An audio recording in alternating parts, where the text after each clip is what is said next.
All right, shake it out, loosen up a little bit. This is the Gun Talk After Show. Sometimes it's funny, sometimes it's serious, but it's always worth it to hang around for the after show. A lot of times we cover topics we either couldn't get to or didn't want to put on the radio. If you're on hold, stay right there, because we're calling Tom back to the microphone for a little more fun. Show producer Jim Kinsey will be here along with Michael and Michelle. Now, the Gun Talk After Show. All right, we're now in the after show of Gun Talk. Tom Gresham here. Glad that you could all be with us. And for those who are on hold, don't go anywhere. We're going to get to you guys, too. We have Jack, Kurt, and Kurt, a pair of Kurts to pull from here. So we'll get to everybody. We also have Michael and Jim. Hello, guys. Greetings. How are you? Hello. I'm good. Michael, you were telling me were you teaching a class where you got you got affected by the food? Yeah, I'm not sure if it was that food or what happened, but a lot of us got sick from the previous day that we were fed. And I was up really early this morning, just violently sick, and I got to class today so dizzy, I was like, this is incredible. No, I was not the only one that got sick, so... Was this you're teaching a shooting class? Yeah, that's correct, CCW. Okay. Yep, and a lot of times we'll go to a local restaurant to do... to the classroom portion, and they feed us and stuff as part of the package, and I'm not sure if maybe something just wasn't right or what happened, but yeah, okay. Trying to instruct while dizzy is not great. Probably not a good thing. Exactly right. Good grief. Well, Jim, what have you been doing this week? Did you get to shoot at all you do is go out and just play music? No, I had a shootless week. I'm ashamed to admit that. Shootless week. A shootless week. Yep. I just got a star taken off my forehead for that.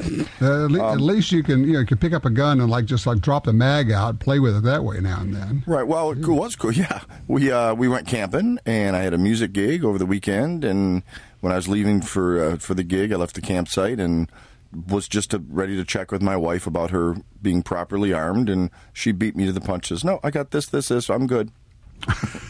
So I got this, and this. Yeah, so we're thinking, spare mags. We're thinking on the same line. So it was kind of neat to I was looking out for it, but there was really no need. That's a good thing, and there's so much value in having two of you prepared. You're able to take in more area as you're looking around. You're looking left, she's looking right. You guys are scanning when you're going through places. And I know you guys talk about it a lot, the two of you. So you have plans and you kind of know what each other's going to do. Well, that's what I was going to ask, actually, Jim, is have you spoken with her about, announcing yourself if you're just arriving home at night, or what to do if you aren't sure? Yeah. I'll call her just for self-preservation. I don't want to wake her up in the middle of the night and. I usually just fire a shot off in the front yard. Yeah. Oh yeah. The neighbors are kind of used to it by now. Gee, why don't we air this version again? Yeah. That's why we call it the after show. Hey, you know what? I had something really cool happen this week. It pertained to shooting, but it was from lessons I gave, probably 2 years ago. Yeah. One of the few people I've actually taught to shoot that said, "Thank you very much, but it's not for me. I'm glad I did it to get over my fear, but it's not for me," which is great. That's fine. She tried it. Sure. She cleans houses for a living. And one of her clients left a loaded, what I believe was a .357 Magnum or a revolver of some kind, laying inconspicuously, and she stumbled across it. And she said, "I very gently tucked it back where it was, put the pillow over it, and walked away. But I would have probably freaked and had my knees cave in if I didn't spend the time I did with you a couple years ago." Interesting. So it wasn't a shooting situation, but it was a gun handling, gun safety issue.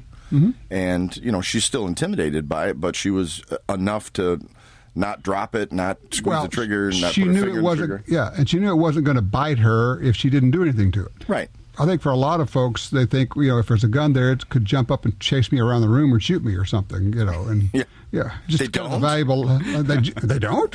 Yeah. We just don't have the right kind of gun. I got the laziest guns on the planet. Yeah.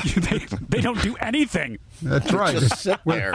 Well, I always tell them, look, without me, you're nothing, baby. Oh all right, let's talk to Jack on line 1 out of Atlanta. Hey, Jack, welcome to our madhouse, man. thank you for the service that you provide and bringing us all this great information. You are one of the about 3 podcasts I listen to, but you're the one that I try to tune into every Sunday on iHeartRadio. Unfortunately, like today, it kind of was conflicting with our IDPA match here. So I don't get the first couple hours, but I go back and pick it up on the download. That's right. You can pick it up, the download. It's like your DVR for Gun Talk. Oh, by the way, if you don't know it, we have a smartphone app, the Gun Talk smartphone app. You can get that, and it'll download it for you. I had not seen that. I've been using Stitcher and podcast app on the iPhone and stuff. Yeah, and those work too. So as long as you get it, that's the only thing that matters. So talk to me about it. It says here you want to talk about training and competition. Well, I just want to say a +1 on getting the training, because I was one of those gun openers who did not carry until I came home with my children one day from kindergarten, and the bad guys were in my house. Oh. Thankfully, they heard us coming and they escaped. They were actually drove out through my yard, but they did get my Springfield P9C that I had under the mattress, and they almost got a 30-30 and a 12-gauge shotgun. So I determined at that point in time that I was not going to be just a gun owner. I was going to be a gun carrier on a daily basis. And I started getting training, got my CC, concealed carry license. Right. I've gone and gotten some training, and I've been shooting IDPA now for about 2 years, which a lot of the operators and all say, well, that's not training, that's just a game. And yes, it's a game, but it helps you polish your skills. Yes, it does. But, I agree completely. As long as you understand that some of the things you're required to do in IDPA are not necessarily good tactics, but you develop, you're a better shooter, you develop much better gun handling skills, reload, shooting on the move, all of that. I think it's very worthwhile. I don't shoot every month, but I'll go out, probably 8 months out of the year. I've shot a couple of state matches. We just did a Austin Shaw memorial match today. We had 8 stages. One of the stages we call the trunk monkey. You start out in the trunk of a Lincoln Continental with the gun at your feet and your ammo at your feet, and you have to shoot 6 targets from inside the trunk of this Lincoln Continental. Thankfully, the first time I did that, we were handcuffed.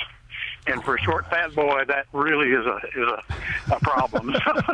Wow. By the way, I love the...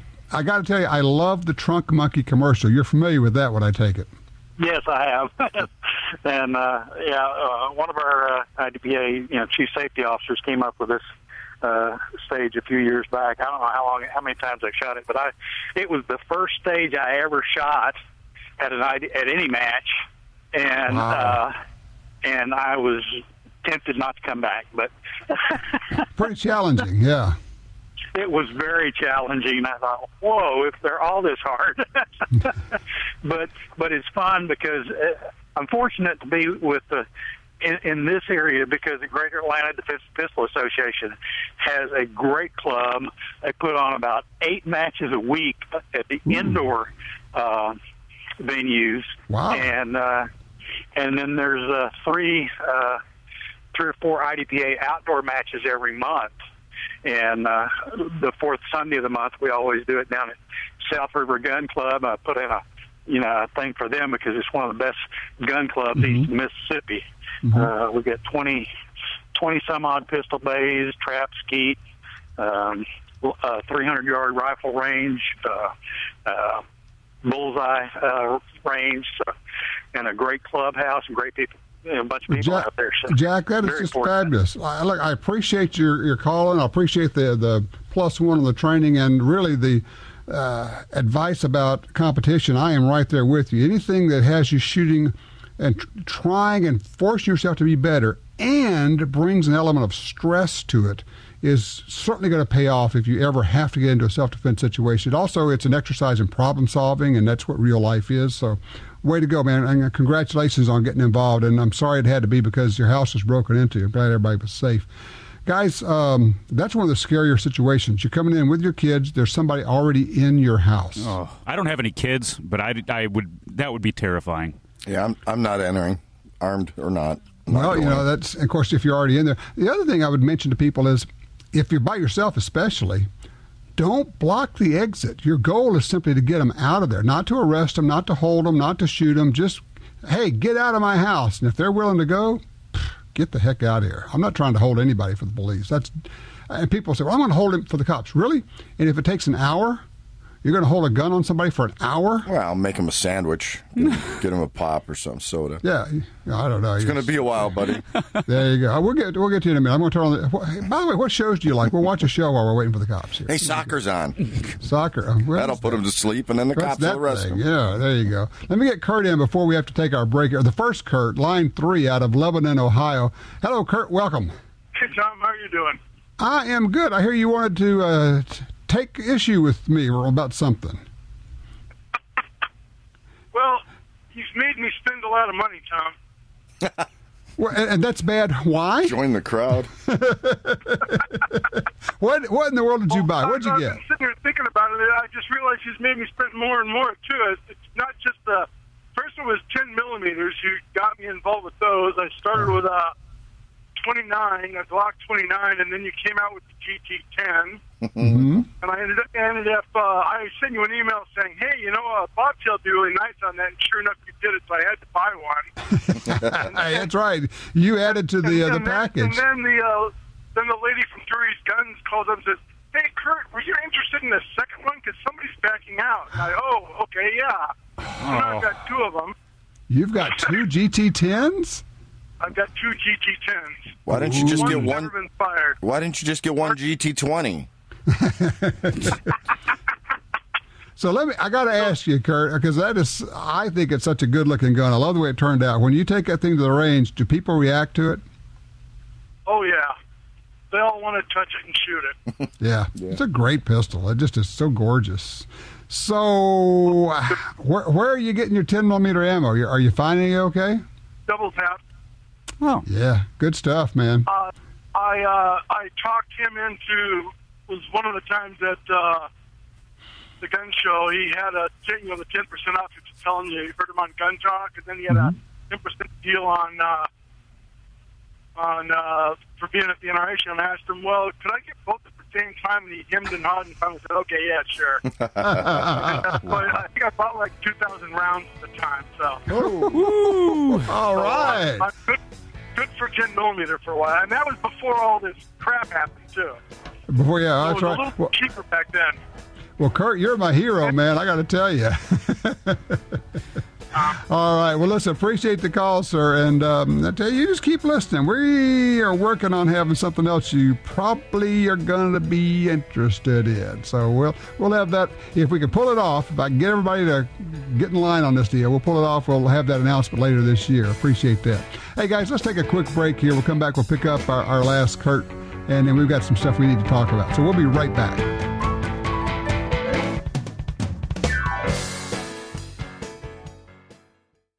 TopGunSupply.com carries a large selection of fine firearms and accessories. Get all the parts you need for your Sig Sauer, HK, and Glock pistols. Grips, screws, recoil springs, sights, barrels, magazines, holsters. The list goes on. Our knowledgeable sales staff, professional service, great prices, and super fast shipping are here to help you.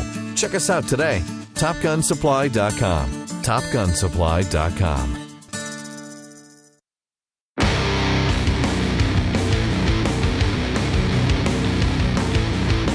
All right, we are back with you. By the way, I just got an email.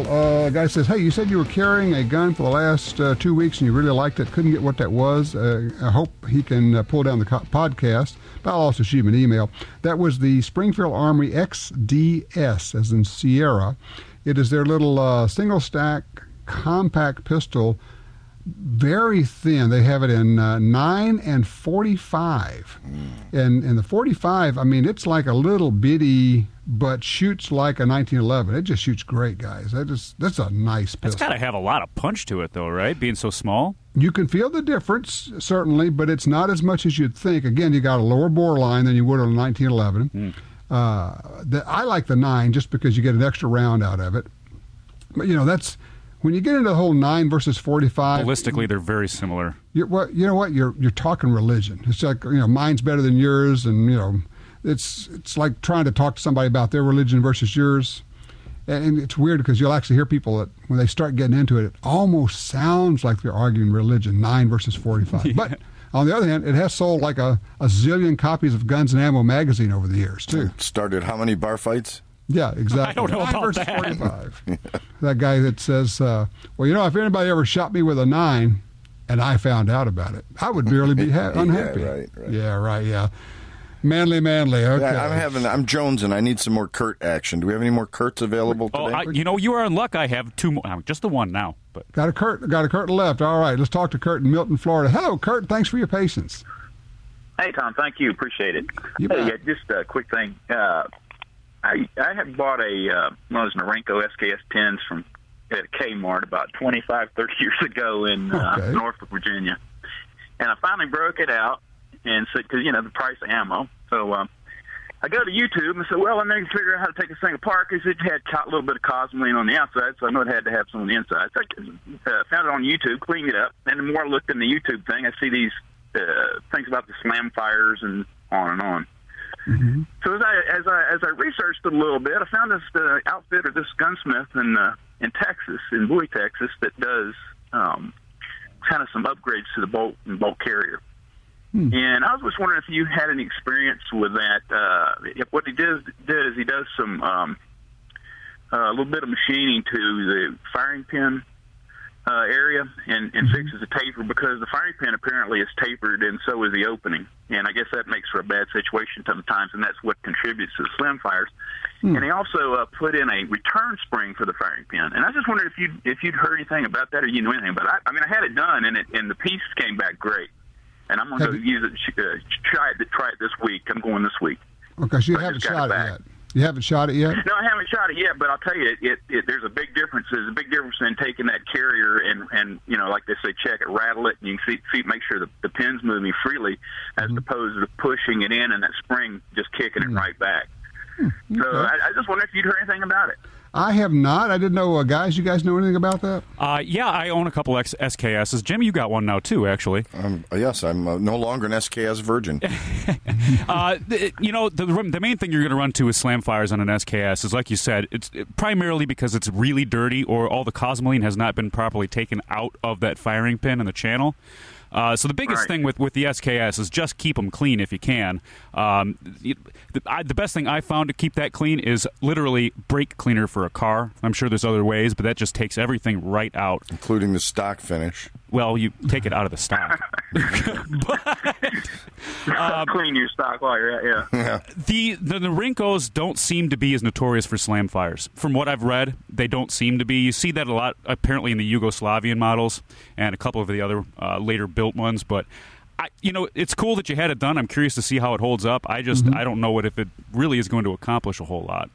One thing I'm going to give it a shot. But let me ask you this: if you got experience with them, do you do any type of lube on that bolt carrier? I use frog lube and a real light bit on my finger, and I'll just take it around. I don't put any near the firing pin whatsoever on the underside. I'll get it along the sides and the back and the top. But yeah, I just use frog lube personally. And I was going to mention that if you're going to use brake fluid, remember that's going to take off all the protective oil. It sure will. It really takes it down, and it makes it susceptible to rust. So it's not a bad idea to put some rust preventative on a cloth and then rub down the all the pieces, every metal part you can. You're not really greasing them, but you're just protecting them from rust, because that brake cleaner just absolutely takes it down to bare metal. Sure everything. Does. Yeah. Right. Well, I appreciate that. Just like I said, decided I'd better take it out and see what I could do with it and look at it, and it's sure a lot easier, a lot cheaper to shoot from the price of the ammo. So, absolutely, been running that AR-10. All right, well, take it out and burn up some ammo. You know what? It's your right as an American. It's your responsibility to shoot some. There you go. I appreciate it. All right, thanks, Kurt. Appreciate that. So, Micah, how do you like your SKSs, both of you guys? Jim, I don't know if you shot yours yet. I'll tell you, it is the best rifle. I know it's not everybody's thing. I love it. I am so good with that thing and its iron sights. I can hit a pop can at 100 yards away, iron sights, first try. It's great. I love it. Not a running pop can, though. No, not running. That's right. But once you can break them down, you cripple them, they slow right down, don't they? So he takes 2 shots, but still. That's right, Well, you guys mentioned, I'm sitting there before we did the show, I'm doing an edit on one of our gun talk shows, the TV show. And we went to the range and shot through a bunch of walls to see what would penetrate, what wouldn't, and shot water jugs. And then I had a couple of 80-pound sacks of concrete. And we wanted to see what has knockdown power, what will knock them off the boards. But at one point, Chris Cerrito, who's pretty funny, he's shooting with us, and he shoots this bag of concrete. It splits open. There's this dry concrete's pouring out, and he goes, "He's a bleeder." Nice. Oh, man. Hey, you had a couple grit stories you said you were going to talk to us about. Well, no, what I'm going to do, and I'll just bounce this guy off of you guys, get your take. Of course, I've got all of his writing, and we've got his book, Grits on Guns, which was a collection of his columns from Sports Afield. And he would write about, like, the 7mm Magnum, or a story about Jeff Cooper, or, some of the great shooters. And I had an idea of just taking those and doing a podcast, read a chapter. Just basically do like an audio book, but it's only 3 pages worth, just little short deals. Oh, cool. And seeing what people have, they may hate it, they may, put up with it. I don't know, but I thought it'd be worth doing that just for fun. I think it's a neat idea, actually. That would be kind of cool, kind of retro. Yeah, very retro. We'll kind of go a little bit of classic grits. And he was writing about a lot of the stuff. He was the first guy I know of to write in any of the non-gun magazines about silencers, and that was 25 years ago, maybe. Classic grits, there's your name. There you go, classic grits. I like that. So it's almost like quail and grits, but that's a whole different deal, which we like down here a lot. Have you guys ever had quail and grits? No. Oh, gosh, quail and I don't like each other. I love grits. I've never had quail. I'm telling you, when you get down to someplace that serves quail and grits as an appetizer, just do it. I think it's probably because I'm in Ohio and nobody up here knows anything about how to cook that. That's the problem, is that I love when people say, well, I don't like that. I say, yeah, but you haven't had it like this. And if you go to a nice restaurant and they've got quail and grits, treat yourself. It is amazing. I have to tell you, I went to a dinner Saturday night. Friday night, 2 nights ago. John Foltz, Chef John Foltz, put the meal together. He is a world-class chef. I mean, beyond Emerald, beyond John Besh, beyond any of these guys doing their TV shows these days. Ramsay even? Yeah. Yeah, with his eyes closed. What do you mean by that, Micah? I'm sorry. Before he gets his slippers on in the morning. Yeah. Exactly. John Foltz. Pick up any of his books, but fabulous meal, and just a great guy, and talking about growing up hunting and growing up in the bayous in Louisiana. His mother died when he was 7. And then ended up, he was the first non-Italian to cook for the Pope, an official meal there. Opened a restaurant in Moscow and had Reagan and Gorbachev at the opening. Wow. Whoa. I mean, the guy has been there, done that. So if you ever get a chance, check out Chef John Foltz and his recipes. If you want to know how to cook game, he's got a book, a huge cookbook called After the Hunt. And it's really of game recipes, and a great gift for anybody, by the way. Awesome. So there you go. Cool. So we get a little food with our ammo. You mentioned here. food. I was just going to tell Michael, road trip. Yeah. I was thinking I'd rather be in a plane than a car with you for that long, so. Good judge of character. You guys are going to have to work that one out. You're starting to sound like you're married. I'm telling you. All right, well, you guys, here's the deal, Jim. You cannot let another week go by without pulling the trigger, so you know what you have to do. Yes. I'm going to take him out back right now, and we're going to shoot at something right after this. Right. You got a parking lot back there, right? Come on, there's not that many cars out there. Yeah, and the sheriff's got a good attitude. He's cool.